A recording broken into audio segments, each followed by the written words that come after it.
Welcome to Quick Tips. My name is Stash Wyslouch. Send me an email if you want to study privately with me. Become a patron on my Patreon page to support the making of these videos. And make sure to hit that like and subscribe button and leave me a comment below if you have any questions. So, the best way to learn music is to learn what the masters have done. It's nice to learn whole solos, whole melodies, the way exactly they're played by the masters. But after you do some of that work, it's good to go in with a fine-tooth scalpel and really figure out with some little analysis and application what's going on. So check out this great turnaround, 4 bars, that David Grier does on Beaumont rag. I'm going to play it without a capo.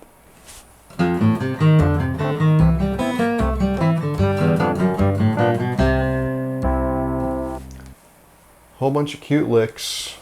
You could play that, impress all your friends, that'd be great. And then you might find none of that stuff gets into your vocabulary, none of that stuff gets into your own improvisation at all.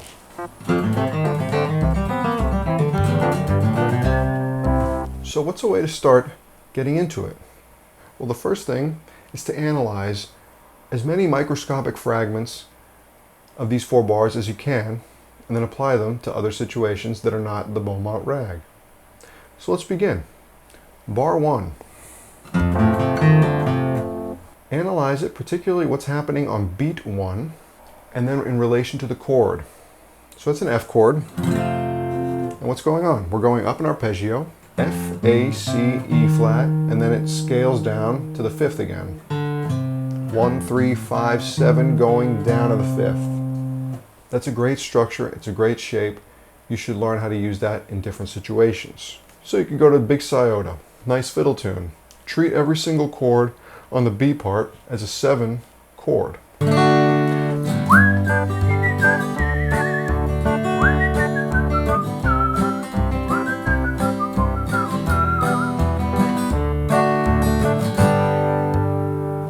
So you can go to Big Iota, treat every major chord on it like a 7 chord, and practice putting that exact lick in there. So we have a G, 1, 3, 5, 7, scale down to the 5th.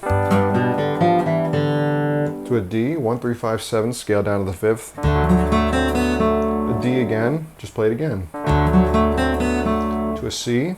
To a C again. And then just play an E minor chord. 2, 3, 4.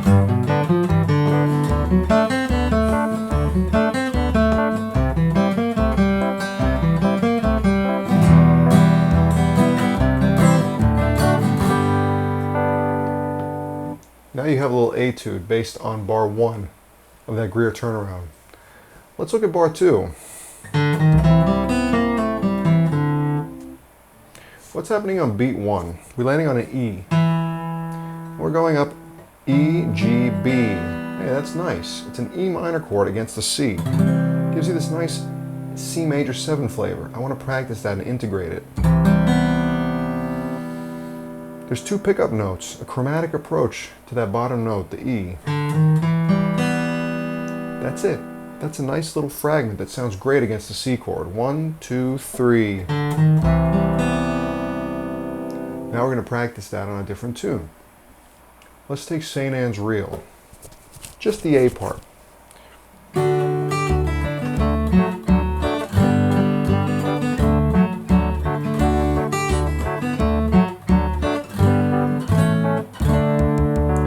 Major chords. On each chord we're going to approach the 3rd on beat 1 with 2 chromatic steps and then play the 5 and the 7. So it's like the 3 minor chord of every chord. So when we're on a D, we're going to do an F sharp minor chord and approach it with 2 chromatic notes. On the G, we're going to do a B minor chord and approach it with 2 chromatic notes. 1, 2, 3.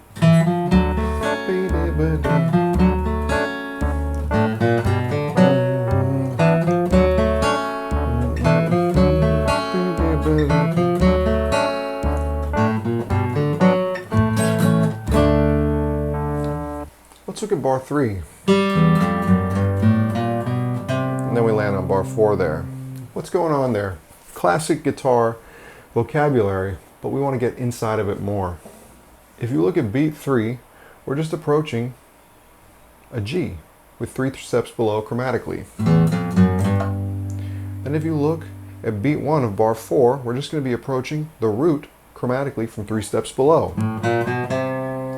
Seems like Grier has handed us a great chromatic approach exercise, which is approach a root, or maybe we could extrapolate a little bit, chord tones from 3 steps below chromatically, starting a beat and a half before the target point. Let's take Salt Creek. I'll play it in G so we don't have to deal with the capo.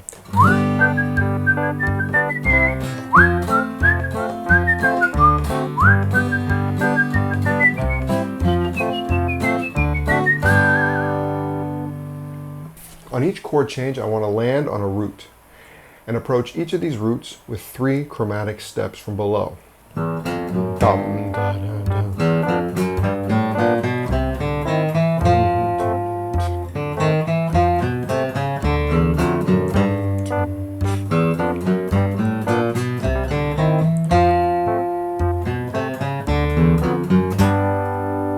Oh, that's a good exercise. 1, 2, 3, 4.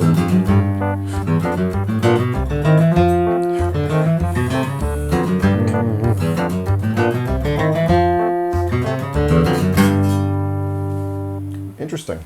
We can extrapolate a little bit and approach all the thirds like that. 1, 2, 3.